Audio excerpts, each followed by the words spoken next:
YouTube, Dawson Rider here. Welcome to my review for Mighty Morphin issue 17, and this is the beginning of a new arc. We got a new art style and a new storyline, and I thought this was a pretty decent issue. I thought it was a really nice kickoff to this new story. It's not like the most exciting issue, it's a little bit slower paced. That is obviously to be expected because it's kind of getting this new story off the ground, literally. The command center and everything is kind of in disarray. It's funny because I thought that like Zed blew it up with a bomb like they did in the show, but I think it's just destroyed from the battle and I forgot about it. But the command center is basically destroyed, and we actually get into this command center power chamber lore, which is kind of cool, about how, like, yeah, you have like the command center, but underneath it the power chamber is what houses all the important stuff, like the bulk of the stuff they need and the connection to the grid for the Mighty Morphin powers. And I thought that was some kind of a cool explainer, like furthering the explanation that we got from the show of, like, you know, when they found the power chamber. Although it's funny, like in Zeo, when they got the power chamber, then it like rebuilt itself and like then it was above ground.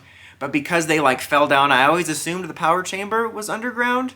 Regardless, it was a cool bit of lore expansion on something that happened in the show and kind of an explainer for the arc, because they basically want a command center on top to protect everything. And we also find out that the command center was originally put there as an Eltarian outpost to observe the Zeo crystal, which is another neat bit of origin on how Zordon wound up there and like why the command center was there.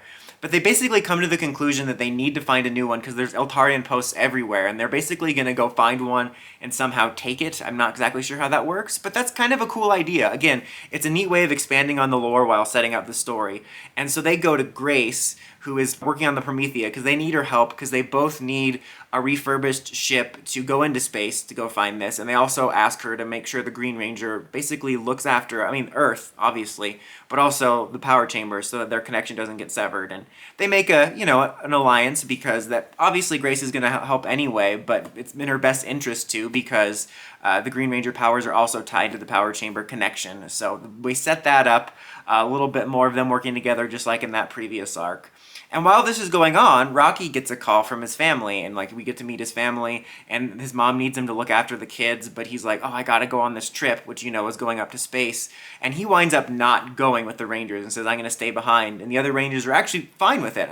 I like this because it also reminded me of something I complain about, is like, you don't need 6 people to do everything. Like, you have so many people on the team, you can easily divide resources, so I'm glad they were okay with it. But they also brought up a good point, said it's good to have extra eyes watching the power chamber and Earth, so he's gonna be staying there and working with Matt. And I really like this part specifically because I've mentioned several times in the last few issue reviews that I wanted to see more focus on Rocky, Adam, and Aisha, because I feel that with everything that's gone on, they've kind of got fallen by the wayside. And so with this, it seems like we are going to be getting a little more character focus on Rocky. I certainly hope the same is true for Aisha and Adam, but I really like that part in the issue. Not to mention, I think having this dynamic of the adventures in space and then Rocky and Matt on the ground are going to be interesting. And I'm also curious, like, are the Mighty Morphin team going to run into the Omegas?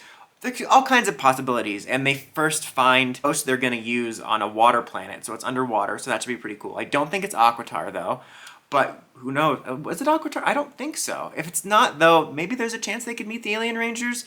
We are inching more towards the Season 3 time period in this universe and beyond. The issue ends on the underwater command center, but the big thing actually happens like right after the Rangers take off. Rocky's immediately attacked, and he's like, come on, son. Like, you just left, and I'm getting attacked.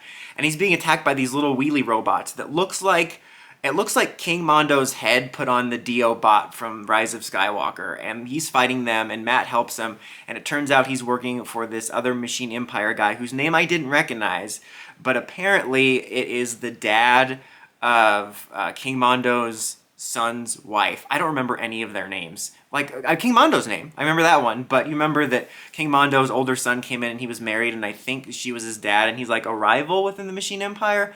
But he's been mentioned before, apparently, that I just didn't remember. But even without knowing that, it's very obvious the Machine Empire is there, and that's very interesting because it's much earlier, and I'm just so curious, like, what we're going to do with the Season 3 stuff versus are we going to get to Zeo? When are we going to get to Zeo? But it was a cool place to leave it off on.